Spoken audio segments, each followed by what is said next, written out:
Hey guys, assalamualaikum and welcome again sa Amer TV. So ngayong araw guys is tuturuan ko kayo kung paano ayusin itong dalawang lights na umilaw dito sa ating Brother DCP-T420W. So as you can see, umilaw yung dalawang ilaw. So ganito lang yung gagawin natin guys. So pindutin natin ito, yung black at saka green dyan. Then sabayan siya guys. Okay. So ayan, wait lang natin na mag-blink. So ayan. Pag nag-blink na siya guys, so pipindutin lang natin itong black ng dalawang beses. Okay? So ayan. Then itong white, 4 na beses. Okay? Pindutin natin ng 4 na beses. Ayan. Okay, so pag mag-stop na yung blinking niya, so ayan. Bumalik na siya sa steady. So pupunta tayo ngayon sa ating computer. Okay? So ayan. Refresh lang natin. Then pupunta tayo dito sa Brother Utilities. So kung wala pa yan guys, mag-install lang kayo ng drivers ng DCP-T420. Okay, so dyan tayo sa machine settings. Okay. So i-reload lang natin guys. Okay, ulitin natin. Ayan. Okay, so dito tayo ngayon. So pindutin natin yung tatlong dot. So ilagin lang natin yung account natin. So makikita yung password guys dun sa likod ng ating printer. So nasa likod ng ating printer, hanapin lang natin, meron dong PWD or password. So ilagay natin dito para makalagin tayo. Okay. So ayan. So pag nakalagin na tayo, pindutin natin itong dot or yung dalawang line.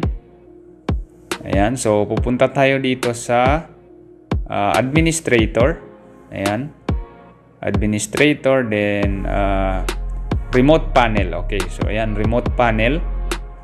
Pindutin natin itong remote panel. Okay, so ayan. So ang gagawin natin ngayon is para ma-select natin yung isi-select natin, so ilagin lang natin ito. Okay, so ilagay lang natin admin, small letter na admin. Ayan, then yung password guys is yung password dun sa likod ng ating printer. Makikita yan guys dun sa ating likod or dun sa likod ng ating printer. Okay, so ilagin lang natin ulit. So i-type natin yung password natin dyan. Okay, so ayan. Ita-type na natin guys. Okay, so be sure na tama guys para maka-sign in tayo. Ayan. So, ilagay lang natin dito. Okay. Ayan. Then, sign in. Okay, so ayan. So, ibig sabihin yan, okay na siya guys. Okay, so ayan. Para ma-select natin, so pipindutin natin yung 80. Pindutin natin yung 80 guys. So, ayan. Dito yung mga arrow guys. Okay, so pindutin natin yung 80. Ayan. So makikita natin error code. So ngayon, i-select natin guys yung gusto natin i-select. So nandyan naman yung arrow, pindutin lang natin yan. Okay, so ayan. So hanapin lang natin guys yung purge count. Okay, so hanapin natin yung purge count. Ayan. Okay, so hanapin natin. Ayan. Pindutin lang natin itong arrow para ma-select natin yung purge count. Okay. Ayan, so ito na, purge count. Okay, so ngayon, ilalagay natin yung 2783.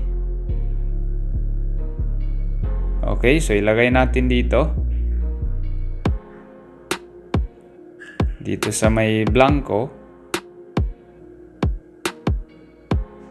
Ayan. 2, 7, 8, 3. Okay. So, pindutin natin yung set. Ayan, yung set. Okay. So, ayan. So, stop natin pag na-select na natin yung set. So, babalik tayo dun sa una. Okay. So, select natin yung 80. Ayan, balik tayo. And then, ang next na hanapin natin guys is yung flashing. Okay. So, hanapin natin ulit yung flashing. Nasa unahan lang ng purge count. Okay. Ayan, so ito guys. Ayan, flashing. So, ilalagay natin ulit guys yung 2783 dyan sa karugtong ng 80.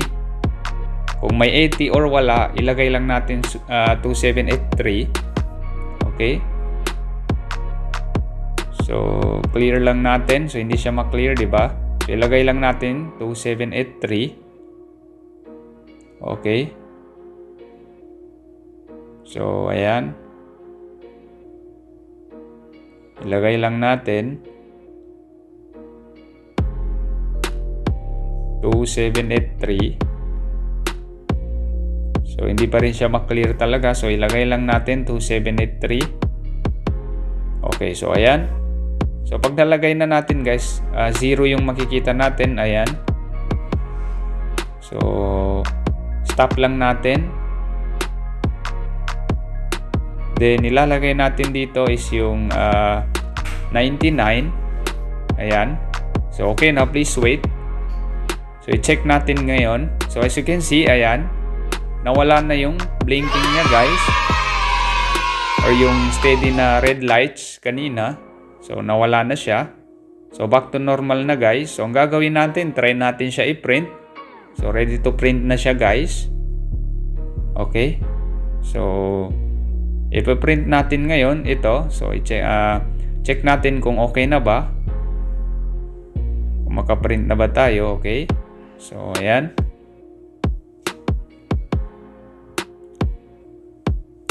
Okay. So, ayan. Okay. So, ayan na. Printing na guys. Okay. So, ayan. So, successful na guys. So, as you can see, naka-print na tayo. Okay. So, I hope nakatulong ito sa inyo. Thanks for watching and don't forget to subscribe to Amr TV for the latest videos na aking i-upload. Shukran and wassalam.